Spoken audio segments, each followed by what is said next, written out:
ಎಲ್ಲರಿಗೂ ನಮಸ್ಕಾರಗಳು. ನಾನು ಸರಸ್ವತಿ ಶಾಲೆಯ 4ನೇ ತರಗತಿಯ ಲಿಖಿತಾ. ಬಂಧುಗಳೇ, ನಿಮಗೆಲ್ಲ ತಿಳಿದ ಹಾಗೆ ಈ ಬಾರಿಯ ಲೋಕಸಭಾ ಚುನಾವಣೆ ನಮ್ಮ ರಾಜ್ಯದಲ್ಲಿ ಏಪ್ರಿಲ್ 26 ಮತ್ತು ಮೇ 7ರಂದು 2 ಹಂತಗಳಲ್ಲಿ ನಡೆಯಲಿದೆ. ಮತದಾನ ಒಂದು ಪವಿತ್ರ ಕಾರ್ಯ.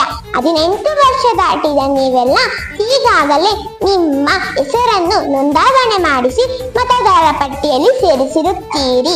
ಅರ್ಹರಿಗೆ, ಸತ್ಪಾತ್ರರಿಗೆ ನೀಡುವ ನಿಮ್ಮ ಒಂದೊಂದು ಓಟು ನಮ್ಮ ಭವ್ಯ ಭಾರತದ ಸದೃಢ ಸಂವಿಧಾನ ಹೊಂದಿದ ನಮ್ಮ ಭವ್ಯ ಭಾರತ ಅಭಿವೃದ್ಧಿಯ ಶಿಖರಕ್ಕೆ ಏರಲು ದೇಶದ ಸರ್ವಾಂಗೀಣ ಅಭಿವೃದ್ಧಿಗೆ ನೀವು ಭಾಗಿಗಳಾಗುತ್ತೀರಿ.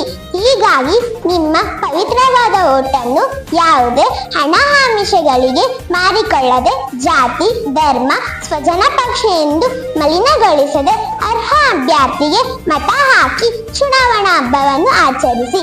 ತಪ್ಪದೆ ಮತ ಹಾಕುವುದು ಒಂದು ಪವಿತ್ರ ಕಾರ್ಯ. ಮತ ಚಲಾಯಿಸಿ. ಶುಭವಾಗಲಿ. ಧನ್ಯವಾದಗಳು.